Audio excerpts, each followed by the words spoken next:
he asked, "Where are you?" And he was playing it back on the bridge, and the voice of a young girl or woman comes back and says, "Behind you." Holy shit. Yeah, and Dave came flying over to me and Jesse, we're like, keep going, stop. Hello and welcome to Talk Spooky to Me, the Ghost Story Guys mail show. I'm Brennan Storr. I'm Paul Bestel. And this is our opportunity to hear from you, our audience. Paul Damien Bestel, my friend, how you doing? I'm all right, my friend. How are you? I'm coping. I even wore shorts today, even though it wasn't that hot.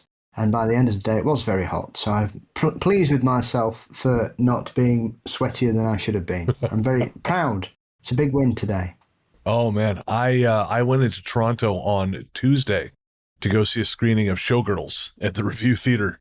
It was 40 degrees, humid, and I do not wear shorts aside from going to the gym. So I was toddling around in my jeans and a black T-shirt because I apparently have a death wish. You're one of those people I would cast dirty looks at. I mean, generally, yes, but also for my sartorial choices. Get a load of this loser. Look at this dipshit. He's going to die of heat exposure, and he's going to somehow blame the weather because he did nothing to prepare for it. What a fucking maroon. Shouting at the sun. So, other than that, I'm all right, mate. All right. Very cool. Well, I had one kind of amusing thing happen when I was, aside from seeing Showgirls, which is still just as bad now as it was in 1995. But it is, you can appreciate it more when you have a crowd full of people who just are howling at the screen. It's a much more enjoyable group experience. But prior to that, I met up with an old friend of mine for a drink at the bar next to the Review. And while we're sitting there catching up, the place fills up with these people dressed in white and black. And now this bar regularly has music. And I had asked the bartender when that started. He said, be about 9. So I figured we had plenty of time to chat before the music started. Well, all of a sudden, they're Morris dancers. And they just start Morris dancing in the middle of this bar. Did they have bells on? Yeah. Oh, proper Morris dances. Yeah. And very, very nice people, a mix of men and women having a great time, put on a great little show. And then they fucked off. And then they were doing it outside. And the waiter came over. And he said, guys, I'm really sorry. We didn't know they were coming. They weren't booked. They just turned up. So we just got chaos Morris dancers just appearing out of the ether. No one expects the Morris dances. Brilliant. Yeah. So it was a happy surprise. And speaking of happy surprises, on this episode, we are very pleased to be welcoming some guests. We're going to be talking to the fellas from Hometown Ghost Stories, or I suppose 2 of the 3 members of Hometown Ghost Stories. Of course, Hometown Ghost Stories is a live YouTube show hosted by Jesse Wilkins, Dave Wilkins, and Rob Coakley. And we're going to be joined on this episode by Dave and Rob, because Jesse is on vacation in Greece, or was at the time we recorded it, which sounds pretty cool to me. The lucky bugger. I'll say. Yeah. I think I'd have to ditch the jeans at that point, though, Paul. I think I'd have to reconfigure my style. Well, yes, you would, because the heat in Greece would make you catch fire. Of course, the locals there are quite similar in that regard. They do tend to wear jeans a lot because it's so hot. So to protect yourself, it's quite sensible. What I'm going to do is I'm going to get one of those big Marlon Brando Island of Dr. Moreau ensembles, where I'm dressed. I'm like the Demeter, the ship. I'm just a bunch of sails trailing off. That's like turning into Dom DeLuise. Well, hey man, when you got a good thing, just roll with it. I think I'm Italian. At some point, I'm going to be his size, so I may as well just get into the fashion choices now. Liberace would be proud. That's the nicest thing you've ever said to me, Paul. You're very welcome. While I dry my eyes at that high praise, let's very quickly respond to just a little bit of listener mail. Our courteous and efficient staff is on call 24 hours a day to serve all your supernatural elimination needs. We're ready to believe you. All right, so really we just have 4 comments from Spotify before we get to the interview. And just because they were fun, and I thought it would be a nice little nice thing to start with before we go to our conversation with Rob and Dave, because that's quite a lengthy conversation. So first up is from our listener, Teresa. And Teresa actually was the person who introduced me to my favorite coffee shop here in London, which was pretty cool. I got to meet her in person when I first moved to town.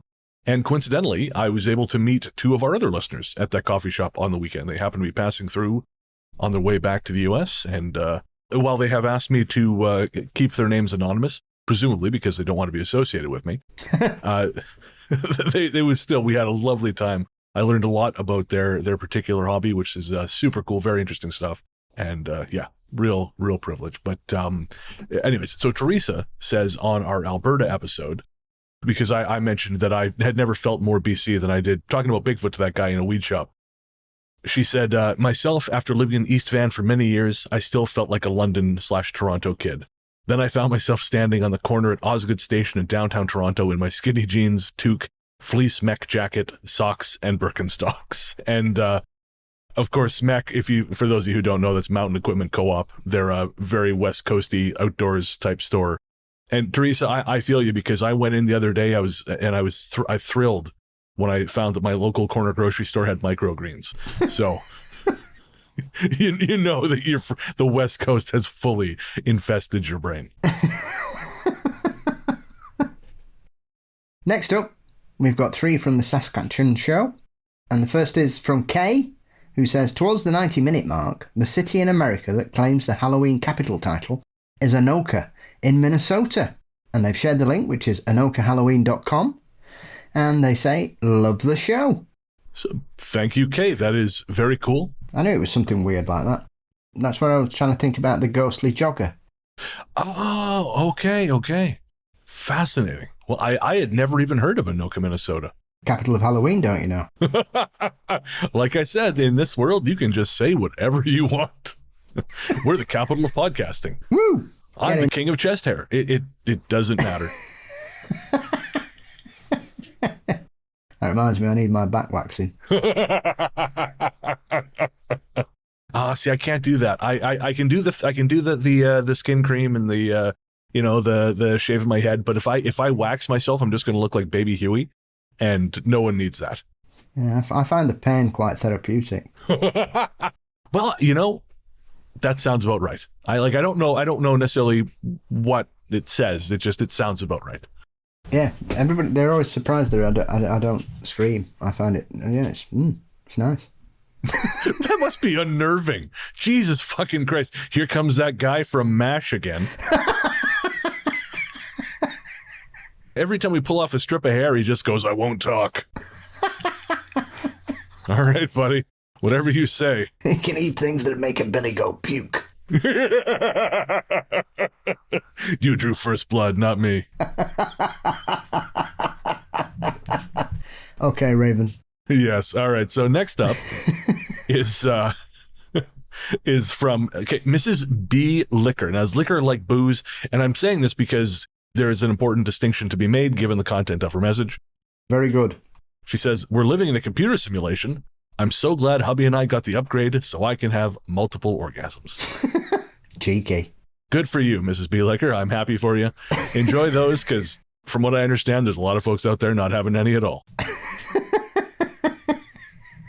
In fact, I think the new government might have outlawed the female orgasm, full stop. Yes, the fear of the unknown is a terrible thing. Mr. and Mrs. B. Liquor, we salute you. Right on. And lastly, Paul J. Cairns, the author, drops us a line to say, talking about ghosts in modern clothing, a few years ago at about 11:30 p.m, I was driving towards a slip road on the A66, ironically, in Bolton. I was turning left and the traffic lights were on green. As I got closer, I saw a man on the pavement stumbling towards these traffic lights, so I slowed down as it looked like he wasn't going to stop. He was wearing a baseball cap, a tracksuit and trainers. I looked over as I stopped to see what he would do, and he dissipated in front of my eyes. Blimey. Well, Paul, thank you very much, man. That's crazy. I mean, that kind of fits with Joel's experience. Yeah. Very, very modern kind of thing. Yeah. Well, I remember when we were speaking with Kev, he mentioned one about there was a ghost in a location over in Merseyside, I think, somewhere, where they said he looked very distinctly sort of 1990s style. I can't remember where he said it was, But that's another one that sticks out because of the bad fashion of that particular era. I'm imagining a ghost with like frosted tips and Jinko jeans. Can't wait for the new Star Wars movie. Poor bastard. Oh man. All right. Well, again, Paul, thank you so much, man. That is really interesting stuff. And also, I want to mention that Paul is an author. He is author of The Hunted and Other Twisted Tales, We the Damned, and a number of other titles. You can find all his stuff on Amazon. Again, that's Paul J. Kearns, Kearns. If I remember, I'll put a link in the show notes. I don't usually remember, but I will try to remember. And thanks to everyone who wrote in. We love hearing from you guys. And now we're going to cut to our conversation with Dave and Rob from Hometown Ghost Stories. Welcome back. As promised, we have special guests on this episode.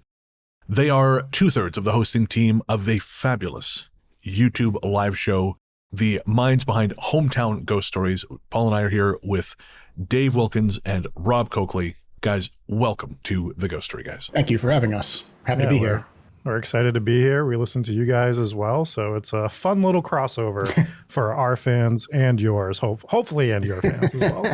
Oh yeah, no, they're gonna love you guys. I've been hyping you up ever since you had me on to talk about Two Guns, because I was sitting there and I was like in awe of the production of this thing. Because like I said, Paul and I, we do a live stream once a month for patrons, and it's the equivalent of a hostage video. It's just me and him on either side of the screen, just staring into the lights like this. You know, you guys have video packages, you have graphics. It's a really great show. Oh, thank you so much. Yeah, we put a lot of work into it. Luckily, there's 3 of us, and we sort of have the format where 1 week it's Dave's week, and he takes care of whatever we're covering. Then it's Jesse, myself, and then we do like on the 4th week some sort of crazy, like a haunted headlines, where I find a bunch of newspaper articles from 100 years ago that are either scary or mildly funny, and then we do that. But yeah, we've molded the show into what we've wanted it to be over the years, is what I will say. That's cool. And I mean, honestly, it's been the same for us. You know, you find the stuff that works, you get rid of the stuff that doesn't. Obviously, you lose some people along the way because they get tied to or attached to the way certain things work, but eventually you end up with the people you like. And again, judging from what I saw in the live chat during our show, and of course the other shows of yours I've watched, man, people love your show. Like you really have a strong connection with your audience, which I really admire. Yeah, our audience has been great. And one thing I can say is obviously you have a little bit of drop off here and there, but we really have like a core audience of people that we know their names. It's almost like they're friends, even though they're from all over the world. And they refer to this chat as the community. And it's, we have their Discord, and they've made friends and they meet up with each other and stuff. So it's pretty cool. Our fans are awesome. Oh, that's awesome. So I got to know, where did it start for you guys? The interest in the paranormal? Well, for me, it started when I was much younger. My grandparents' house was extremely haunted. Oh, and interesting. I had an experience there with my little brother, who was 2 years old at the time. My mother, myself, and him were there. Middle of the day, he's supposed to be napping upstairs. And I'm 8, he's 2. We hear him start screaming from upstairs, and my little brother, he might be the devil, probably is. So we assumed he just hurt himself on something, because he would always get into stuff. So we were running upstairs to make sure that he didn't like break an arm or something. But as we ran upstairs, we like went up like this. It's like a slightly winding staircase. The hallway's like shaped like a T, and on one of the ends, he had his back to the wall, and he was like as white as a ghost. And he was just pointing, going, "The man, mummy, the man, the man, mummy, the man, the man, mummy, the man." And it's like ingrained in my head, probably Dave's head at this point too, because I've told this story so many times at this point. But, like it scared the hell out of me. And I got really fascinated with it. I started talking to my grandparents about it.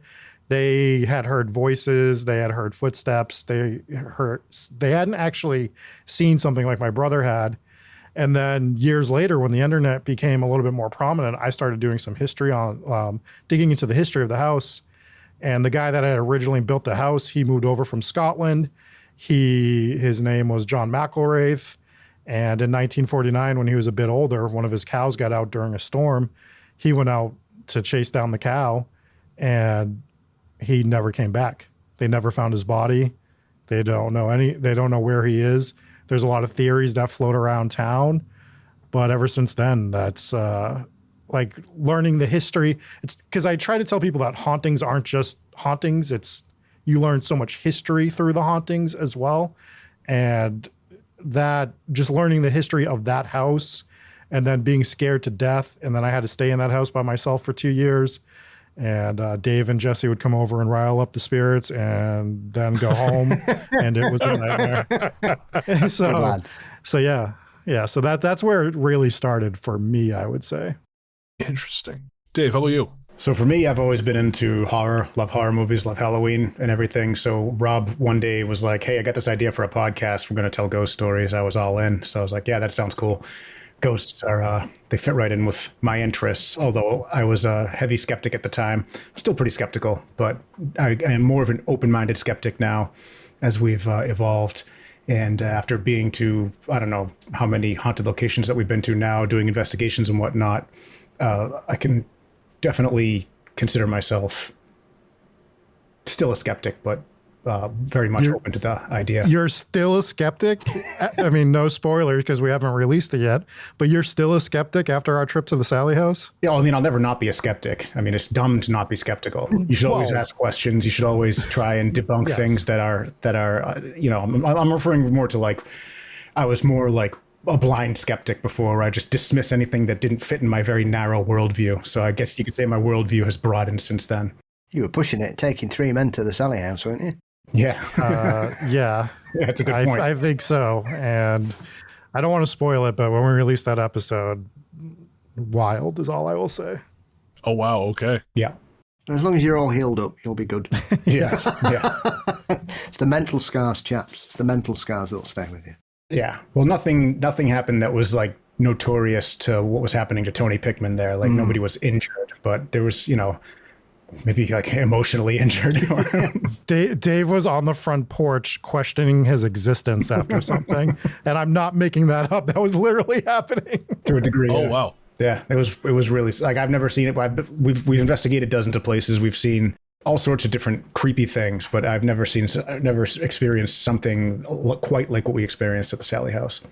Oh, wow. So I'm really eager to see that show because I am desperate to know what could have had that effect on you. Yes. But yeah, we've gotten to go to a lot of really cool places because of this show, even before this show. So we've been fortunate, is what I will say, and especially for the show to pick up the way it has, and the 3-ish years we've been doing it. So have you found it's increased your love of history as well as the paranormal, chaps, whilst you've been doing this? Because often it's kind of secondary, often, but with some of the locations you've been to, you can't help but become enmeshed in it, I would imagine. Yeah. For me, I've always been super interested in history, and this has really just enhanced it. So it's kind of, I was able to use my interest in history to actually, I think it helps me write the episodes and whatnot, because this is like, people are like, oh, how much, you must have to put so much research into it. I'm like, I'm doing it anyways. Like I listen to audiobooks all day long on history. So I've changed nothing. Cool. I actually don't research any more or less than I did before. Now I'm just using my research for a purpose.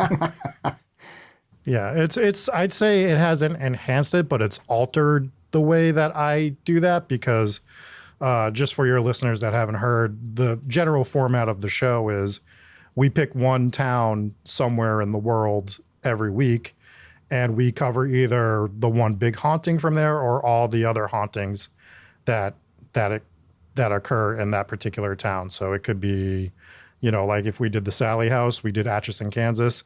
We just covered that one. But when we do another town like Bridgewater or Two Guns, we cover a bunch of different hauntings that have happened within that town. So it's altered the way that I research history, not altered my love for history, is what I would say. I know when I researched my book, because I wrote a book about my hometown, which is very haunted. And I learned more about the history of my hometown during the process of writing that book than I did in 25 years living there. Yeah. It's it's amazing what you find out when you really kind of look at it. That makes sense, because it's not like you ever have a reason to research your hometown. Like I've never done it just because, Yeah, no, that's fair enough. Yeah. but it's also always there. And I think like you think about the attractions around where you live and stuff. A lot of people don't even go to that stuff because it's like, oh, I can go to that anytime. And then they just never end up going to it because it is right there. So I think that's part of like researching the history of your own town is it's there. Your mental state is always, I'll get to it at some point, or I think I know everything about this place already. And then you really start to open up and you're like, I don't know anything about anything in this town. Yeah. I mean, that's true for me generally, but especially about my hometown. Right. Same. I mean, we did our very first episode, don't listen to it, on Bridgewater. Start with the recent episodes. But I researched the town there and I learned like so much about even the elementary school that I went to for kindergarten and first grade. I learned about the history of that place, the hauntings associated with that place. Now I know why I was scared of certain rooms in that place. Interesting. You know, like, so you just learn so much when you actually take the time to sit down and do, you know, a couple hours of research of whichever town you live in. Is that Bridgewater, Massachusetts? It is, yes. Oh, interesting. Yeah, I was down there about 11 years ago. Mm-hmm. Some friends and I stayed a friend and I stayed at the Lizzie Borden house. Yep. And we went down through like Fall River, Taunton, Bridgewater. Yeah. And definitely some vibey stuff down there. Yeah. So that's where I've basically been in and out of my whole life. This sign behind my head, that Oakley Farm sign, is a sign we found hidden in my grandparents' old house. Oh. So that says Oakley Farm, cool. Bridgewater. So yeah, that's the original sign from that house that I still have. We don't have the house anymore, but I still have the sign. It must be great living in a place that is so haunted. Like there's so much going on down in that part of the country. Yeah, we have access to so many different places via like just driving, because New England is spooky. Like New England is just spooky. So we get to go do all the spooky stuff around here, and then we get to travel to some of the worst states like Ohio occasionally. What are you talking about? They've got Toledo and no, I'm done. Yeah. I'm done. Cleveland. Oh yeah, Cleveland. Come on down to Cleveland town, everyone. Yeah. I was in Toledo last year on my way down to a fair in Indiana, and I read the best hot dog in Toledo. There's a chain of hot dog places. So I thought, all right, well, what the hell? I'll challenge my stomach a little bit. I'll go get the best hot dog in Toledo. And let me just tell you, it's a sliding scale. Yeah, it's they're grading that shit on a curve. Yeah, I'm sure. The worst pizza I've ever had has been in Ohio. Really? Oh, how'd they fuck up pizza? Because they used like ragu sauce on their pizza, and it was like a mom and pop shop too. I was disgusted. I was appalled, especially coming from one of the places where pizza is the best in the country. To go and eat that peasant food was terrible. You seem to have coped with it well, I respect Rob. this. Well, we have a lot of listeners in Ohio too, which is the funny part. One of our listeners recently sent Rob a "I Love Ohio" T-shirt. Yeah. Well, at least it wasn't another pizza. Yeah, I'll take the shirt over the pizza. That's for sure. We did go to Ohio this year, though. We investigated the Licking County Jail. Mm. That was a cool thing to do in Ohio. The only cool thing to do in Ohio. But there's leaving. Leaving's good. Leaving is awesome. We enjoyed that just as much. So yeah, I had a pretty good time in Ohio. I'll be honest. The food wasn't bad for what we had, and cool. And the location was fantastic. If you guys ever get a chance to check out the Licking County Jail, whether in person or just researching it, wild history. They had some crazy people there for a while. It's not a prison. It's actually like an old jailhouse from the 1800s. Very good looking aesthetically and very creepy as far as the history goes. Did you guys get much in terms of results when you were investigating there? Yeah, we haven't so a lot of this stuff that we went and filmed is for this coming September, October, but there's a very specific person that people try to engage with as a spirit there. It was Carl Etherington. I'll give you the short story, but you should definitely look into the full one. Yeah.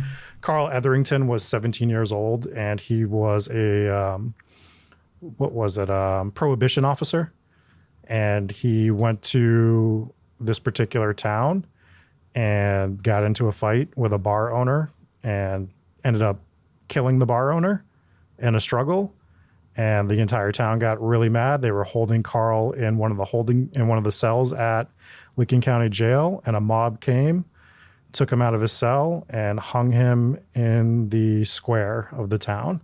Oh, Jesus. 17-year-old kid. So a lot of people go and try to communicate with Carl, and something that Dave and myself tried to do was not communicate solely with Carl, but to see if anyone from that mob was actually still.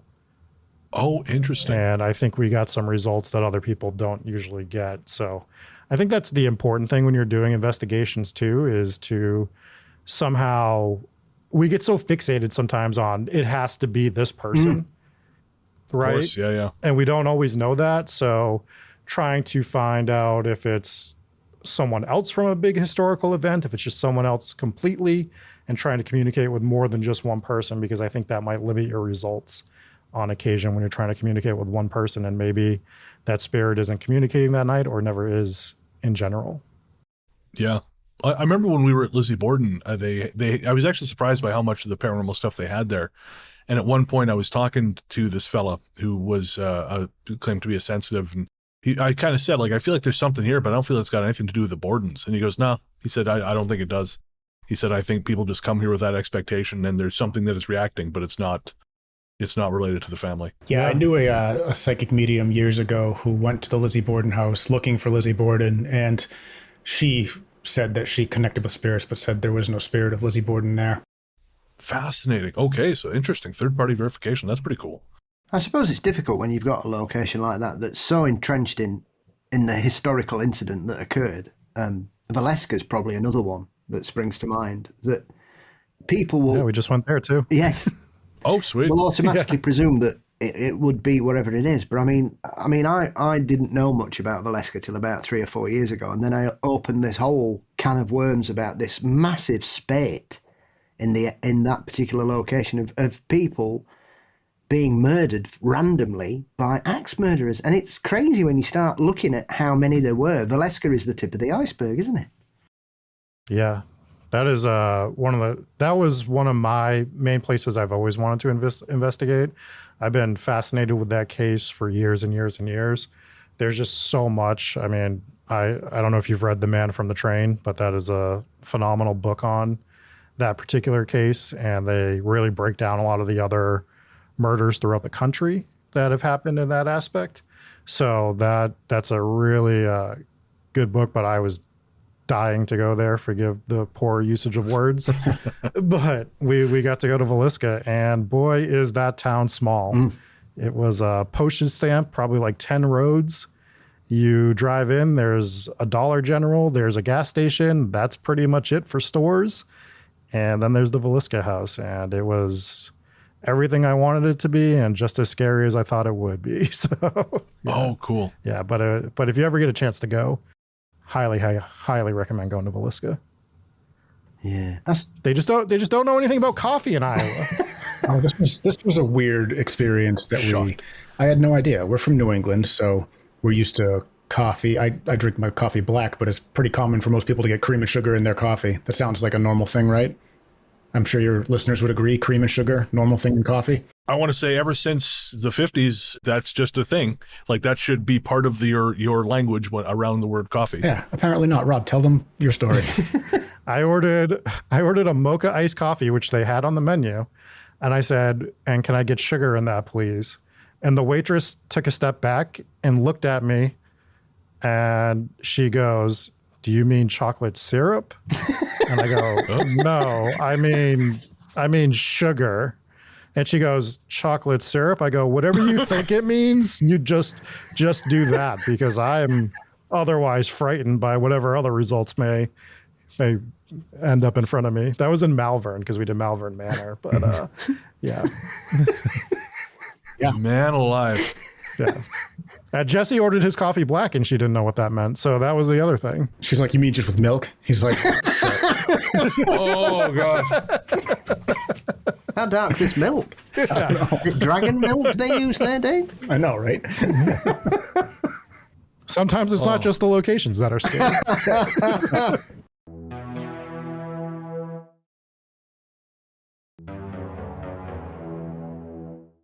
Well, what's weird is like there's just miles in between towns. Like out here, when in New England, we have like town line, another town, and you're just there you just like you leave a town and then you're driving and then you enter another town several miles later. Just like, oh, this is weird. 20 minutes later. Like where was I in between?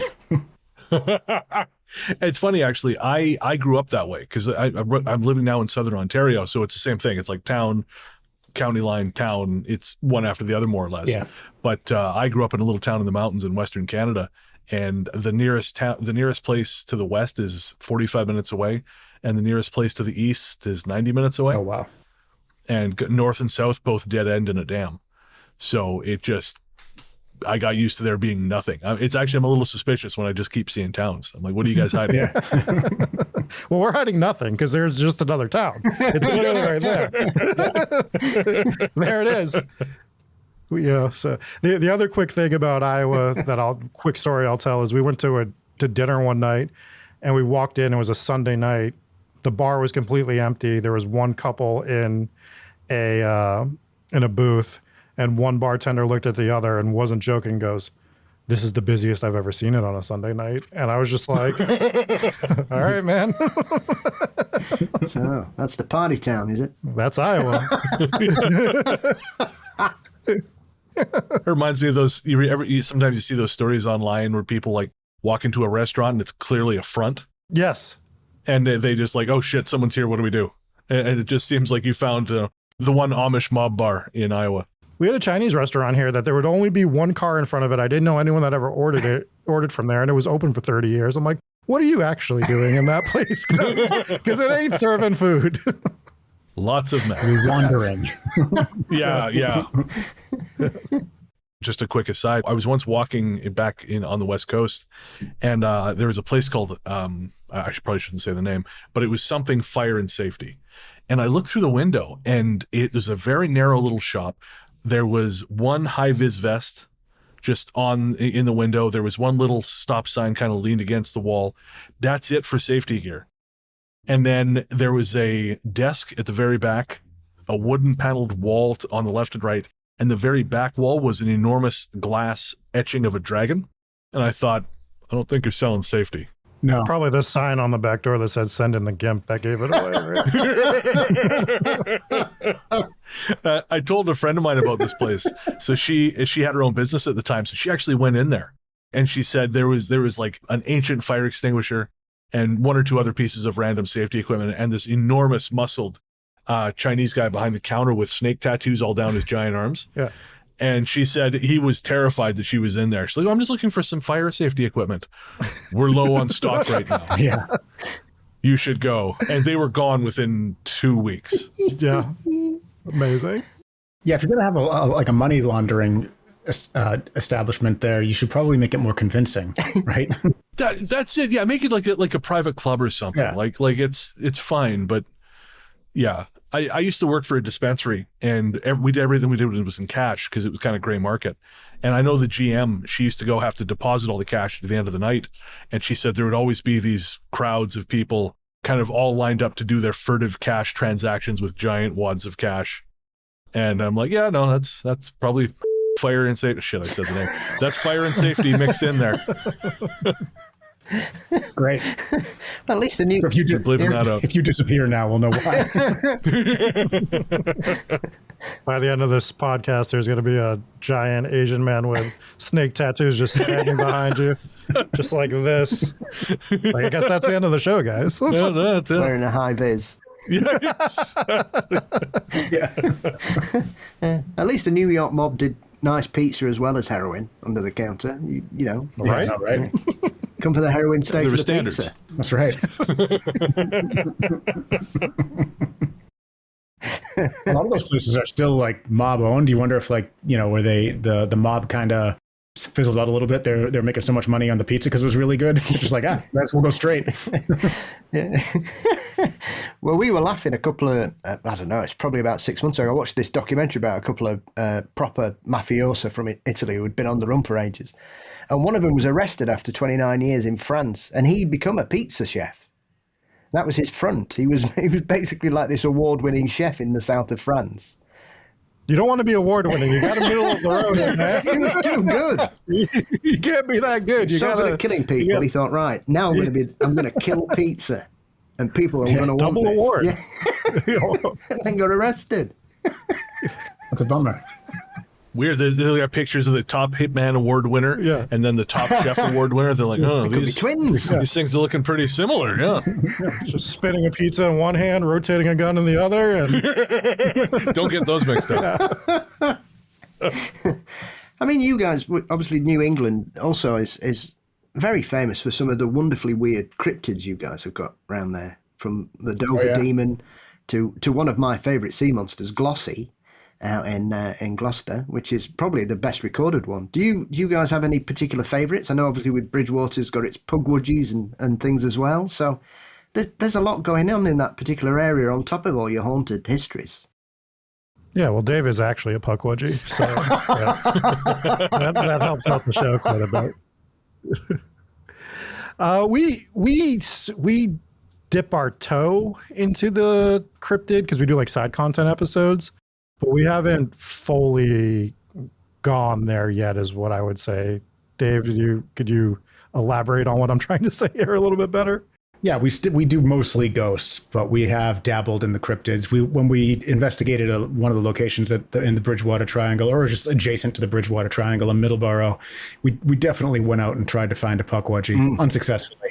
But we do. I mean, they're fascinating, but we stick mostly to ghosts. But to answer your question, I think Bigfoot gets a bad rap because people just, if you say you believe in Bigfoot, which I don't, but people will just laugh at and dismiss it. But to me, it's the most reasonable cryptid there is. It's just a big primate creature that hides in the woods. And if it's semi-intelligent, it could be hiding on purpose. It doesn't seem that far-fetched. And it's kind of like the one that people use sort of as like the go-to for you're crazy. What do you believe in Bigfoot? It's like, well, I think that's the most reasonable of all the cryptids. But yeah, there's other cryptids that are they're so off the wall that it just doesn't seem all that irrational to, for there to be some sort of like hybrid ape creature. So I'm curious, have you guys ever come across something in your research where you just thought, okay, this is bullshit? Yes. Okay, good. Yeah. Can you, do you have an example? You don't have to necessarily name a specific location if you don't want to, but no, but I always love bullshit stories. I'll give you like maybe an example, like a more broad example without specifically naming anyone or any location or anything. But a lot of the times we get these stories about the psychic mediums. I referenced one earlier, and I'm sure some of them, there's some truth to it, but that to me is a scam. Most of them are scammers, and most of them are, I don't want to say most of them, a lot of them are. And you can kind of tell the bullshit ones with the ones that might not be bullshit. And I think there's kind of like a spectrum, right? You have the ones that definitely are scammers. You have the ones that possibly could be real psychic mediums. And then I believe there's on the spectrum, you have people that believe that they are actually connecting with something that might not be. So we've come across a few where we're just like, yeah, dude, I'm not buying it. I'm just not buying it. I can flip this question on you a little bit, though. When we very first started this show, we went up to Stowe, Vermont. Are you guys familiar with Emily's Bridge? Yes. Okay, so Emily's Bridge, there's a tale associated with it, but if you really dive into it, you can't find anything that's legit with the story. Basically, I'll give you and your listeners a quick history of it. Basically, this girl named Emily was supposed to run away with this guy that she was in love with. They were going to meet at this bridge in Stowe and go away that night. Her family found out, and her brothers and her father basically kicked this guy's ass so bad that he couldn't go anywhere. He doesn't show up. She gets so upset. She takes her own life at the bridge. And ever since then, there's supposed to be a haunting. There's really no newspaper articles. There's nothing written down that shows this at all. And there's also a hotel there that's supposed to be haunted with the story that's a little bit better, like more documented, not better is what I will say. So we were going to stay at the hotel and we were going to investigate the bridge. And we were like, we're going to go to this bridge. Nothing's going to happen. This is going to be stupid, but whatever, we'll go. And we go to the bridge and Dave is doing he's just walking around the bridge with his Voice recorder and testing it out as me and Jesse are getting other equipment together. And he was just asking like the ancillary questions, like, who are you? Like, is anyone here? And where are you? And he asked, where are you? And he was playing it back on the bridge. And the voice of a young girl or woman comes back and says, behind you. Holy shit. Yeah, Dave came flying over to me and Jesse, we're like, keep going, stop. Yeah, I was just so shocked to have like a clear EVP like that, because you get the EVP responses on spirit boxes a lot because it's scanning radio stations. So you're getting actual, radio voices and blips of that, and other things come in between. But to get it on a voice recorder is really weird because you're not expecting anything to answer you, right? So we actually, the video is on our TikTok account, and you can hear it, and there's all sorts of comments, people trying to decipher exactly what the voice is saying. But clear as a bell, that voice came and said, behind you. Some people thought it said, I'm hanging, but there was definitely a voice that straight up answered me, and it was like, whoa. Yeah, and then later that evening on the same bridge, we were doing like an investigation, and right before we left, we were like, we should get a picture. And it was the three of us, and Jesse's wife was there as well, so we were having her take a picture. And if you look at the picture, because we still use it sometimes for like promotional stuff, you'll see me and Jesse looking off to the side and Dave looking at the camera like an idiot. Like I'm supposed to. You're supposed to look at the camera. And me and Jesse, we both saw, it was terrifying. We saw this shadow come up over the guardrail to the point that Jesse started walking over because we thought it was a person walking over the guardrail. And he started to call out to it. And as soon as he did, like, this shadow just enveloped the whole area and then was gone. And it was terrifying because we legitimately, like, we didn't think it was anything paranormal at first because we just thought it was legitimately a person walking over the guardrail at 1 a.m.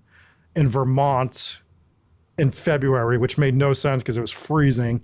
And so I think that's one of those places where the story might not be legitimate, but there's so much activity that happens there that maybe something is manifested or takes the energy that goes there. I don't know for sure, but I definitely think there is something or someone haunting that bridge. It could be one of those situations where it is haunted and the story has been developed to try and explain why it's haunted. But like you guys have said, you've looked for that story. There's no origin to it, which you can often find in some of these traditional ones. I mean, you guys recently did an episode about Pluckley here in the UK being the most haunted village, which is quite odd because there's a guy done a real deep dive into it and he thinks 8 of the stories aren't real. But he didn't talk about the 5 that clearly were then. This is what the strange thing, people, he solved Pluckley. Well, he hasn't. He's only explained half of it. And so I think there's a lot of those where there is something strange going on, but the story doesn't match at all. Yeah. So there is something weird, but the origin story isn't true. So there's obviously something weird going on there, and that's incredibly peculiar. To get sightings and EVP at the same time is remarkable. Yeah, we get frustrated with the debunkers sometimes, and a lot of times it's in the poltergeist cases because people will say, "Oh, this is debunked because they found the person involved was faking this, and that," and these are they're usually massive stories, right? Like the Enfield poltergeist or whatever. But there's always little snippets of things where you find somebody faking some things, and there's always such big stories and they're usually young people that are doing the faking, and there's now. When the whole world is watching and expecting to see something haunted, that's a lot of pressure on somebody, so they might fake some of the stuff. Yeah. And them doing that under pressure, to please everyone, doesn't necessarily mean that what they were experiencing before that is all fake. Yeah. So, and it's, take debunkers with a grain of salt. You can't debunk the paranormal. It's unfalsifiable. So absolutely. I mean, you'll know this better than most. Prime example of this, Dave, is, you covered the Bridgeport poltergeist case recently as well, didn't you?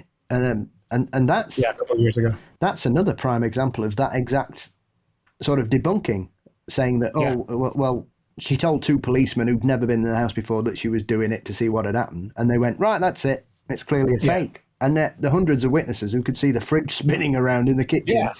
Exactly. They saw the cast iron stove lift off the ground. Yeah. That was the little girl. Yeah. 9-year-olds are very strong. Yes. Weirdly, I drove by that house 2 or 3 weeks ago. It is a tiny, tiny, tiny house. I couldn't believe how small it was. Even after we covered it and Dave said how small it was, looking at it was remarkably tiny. Yeah, it's crazy. I spoke to William Hall, who wrote the book about it. And he did a sort of 50th anniversary edition last year. It's an incredible case. I think it's got a lot of parallels with Enfield, but also there's a lot of trauma in regards to that family dynamic as well there, which you can often find in cases like that. There's something causing this negative energy to bubble up in some regards, and I think I'm a big believer in it being some kind of energy release, not necessarily paranormal, but I don't think it's a one size fits all, and that's a prime example of it. Yeah. It also depends on. So Brennan, you're from Canada. Are you familiar with the Great Amherst Mystery? I'm not actually, no. Okay, so it's one of Canada's biggest documented hauntings in history. It happened in 1879, I believe. Yeah, Esther. And basically there was a actor who went to the house afterwards, and he was the one who wrote the book about it. And a lot of the stuff that he wrote, people were able to debunk most of it.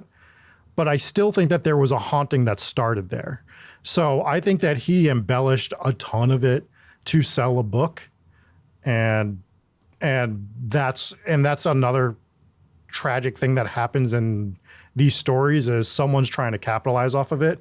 So they take the 10% or they take what's real and they're like, that's not going to sell me enough books. I got to write more. And they just expand upon the haunting and they just write too much and they make it so fantastical and unbelievable. And then because that can be debunked, people debunk the entire haunting, right? When this family probably did suffer, this woman probably did go through a lot. Weirdly, she ended up moving one town away from me, and that's where she's buried. So another thing that you learn about history, buried in the same graveyard as my great-grandparents, which was interesting. So, yeah, but if you ever look into that case, it's a truly terrifying case, but you can also notice that this actor probably made up a good majority of it as well. Poltergeist cases that involve fires are always quite perturbing, I think, and that's a prime example of that, because she ended up going to prison for a bit, didn't she, for arson? Yeah, arson on a barn that for someone she was working for, I believe, and she allegedly was supposed to serve 6 months. I don't think she did, and then that's basically when she got out, she got married, and she moved the hell away from Amherst, Canada at that point.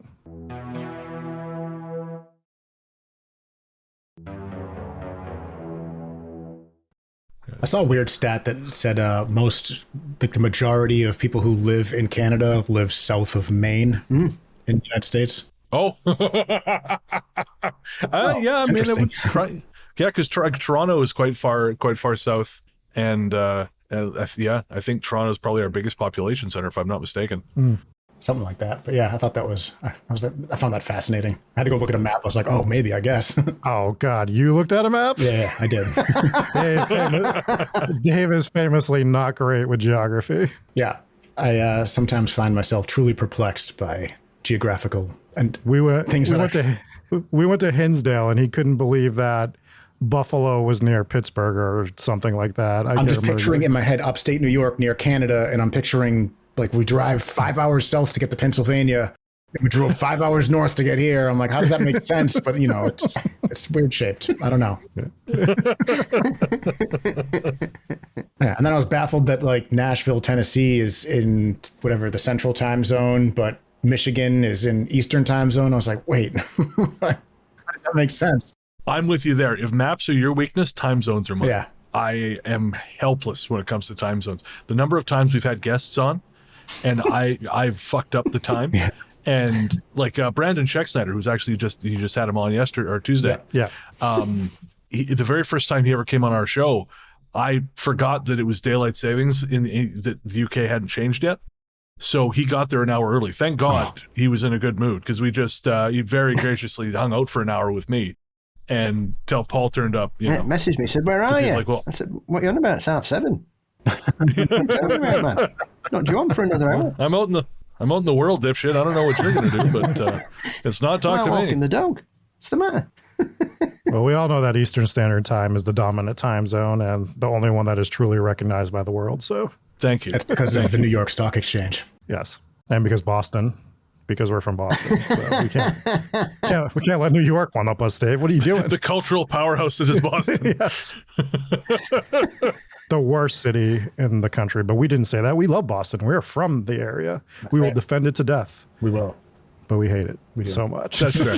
It's like when you got like an ugly cousin. It's like, yeah, I can make fun of my ugly cousin. right. You can't make fun of me. Exactly. That is what it's like. We haven't even covered Boston yet Yeah. We have it, yeah. because none of us want to go in. We're like, I don't want to go in. I want to go to Boston. Oh, God. I've been there once. I get it. Yeah. I helped a friend move from Austin, Texas to Boston. He got into BU. It was nightmarish. Driving there was painful. I didn't actually see much of the city, although I somehow met this lawyer. She was one of Whitey Bulger's lawyers at the time. She was like on that legal team. And so she took me to this bar. This like really yeah. No, I wish it had been like that. It was some douchebaggy cocktail bar. And it was like, oh, this is on the top bars in America. And I'm like, boy, you know that your place has gone over the top and just turned to shit when you get up on one of those lists. Yeah. It was the worst bar you can possibly imagine. Just a lot of people with their heads firmly lodged up their asses. So I don't take that to be indicative of Boston as a whole, but that was my experience of it. Yeah. One of the worst designed cities in the history of the world is what I will say. That's right. And we have a theory as to why it's one of the worst designed. It's because it's the original design, and they keep adding on to it and adding on to it and adding on to it. And there's never been like a big design. Like every city's had like a giant fire or earthquakes or whatever. Boston's never just been leveled, so they never had a chance to start over. We had a massive disaster. It's just very embarrassing to talk about. And that was the Great Molasses Flood. Yes, of course. Where you could still... I haven't smelled it, but apparently you can still smell it in certain areas of the city, allegedly. I had to stop myself from doing a really terrible Southie accent. Oh, don't stop yourself. Jesse No. Jesse does a really terrible British accent almost every single episode. Yeah. It's nearly as good as mine. Yeah. Almost. If we kicked your voice up a couple octaves, it would be a little bit closer. Yeah. This is the English accent that allows people outside of England to understand what I'm actually saying, which is not how I normally talk.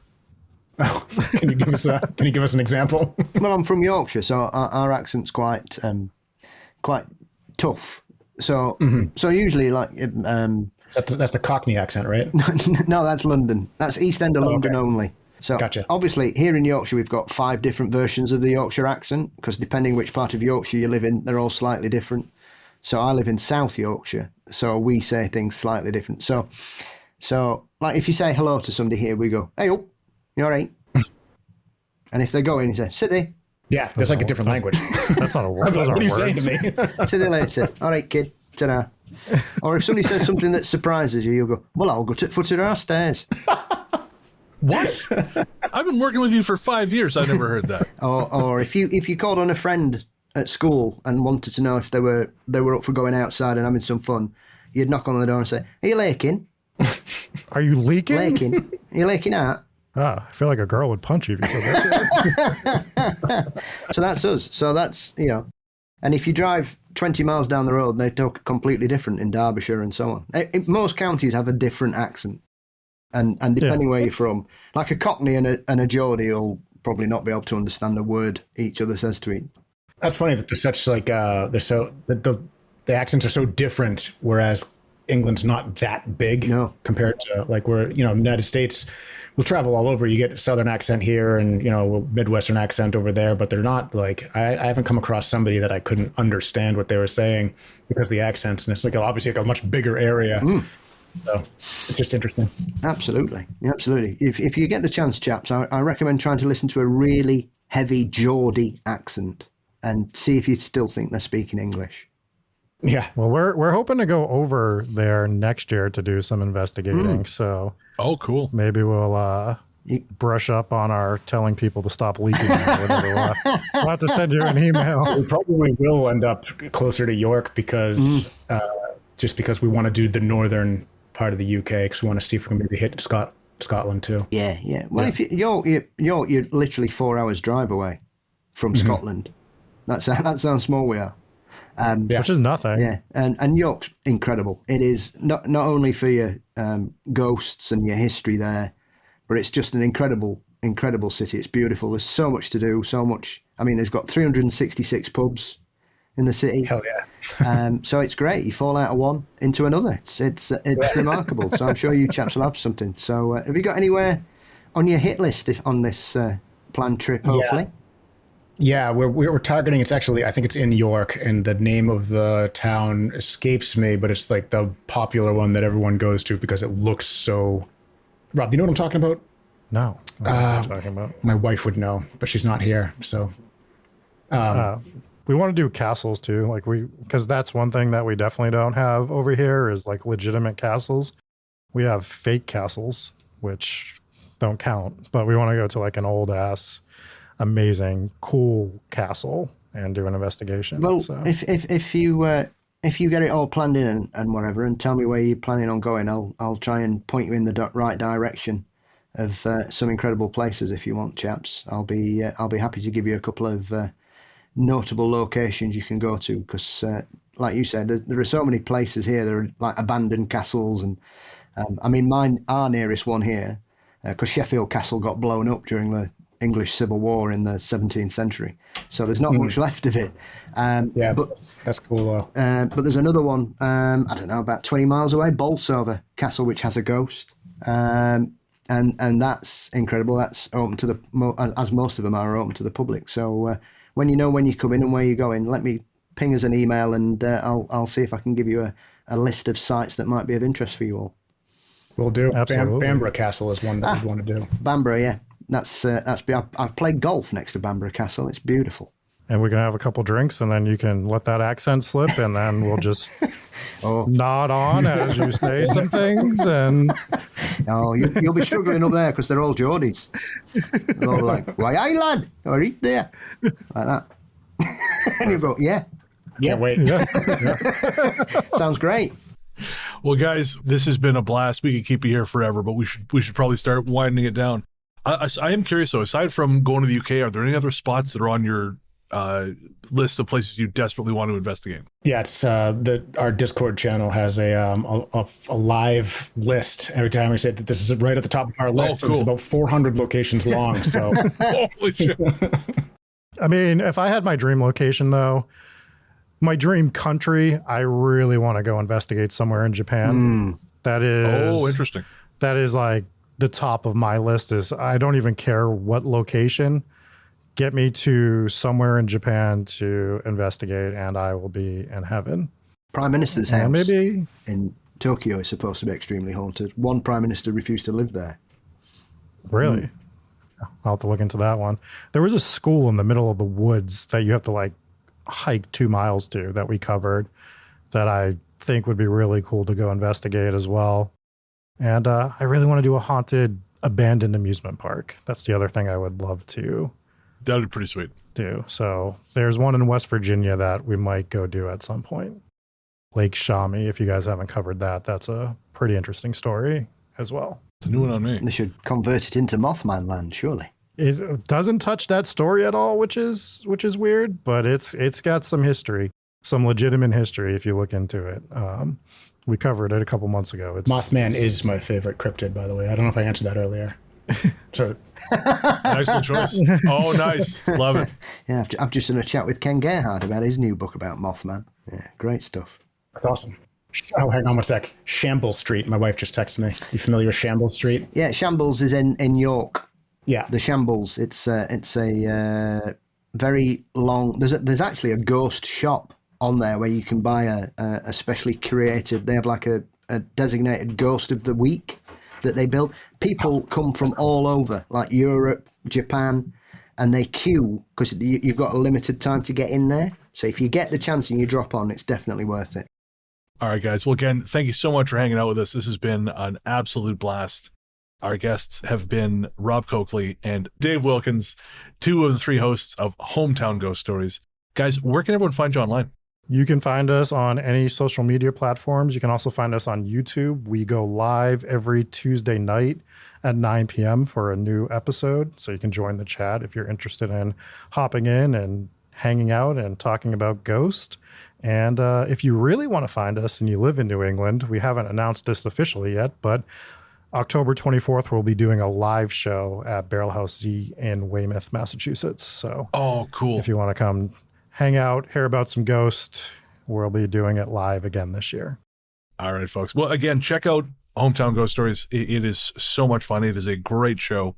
Again, I love live shows too. I was a big fan of live radio. I used to have a radio show, and I just love that vibe because the interaction, I think, is second to none. Like, you just can't beat that connection with an audience. Absolutely. Especially when they're trying to throw you off the entire episode. It's great. That's how you know they love it. Exactly. All right, guys. Thanks so much you, for being here. Appreciate having us. Take care. All right, welcome back. Thanks again to Dave and Rob from Hometown Ghost Stories for hanging out with us. Really, guys, check out their show. They go live every Tuesday. It's a lot of fun.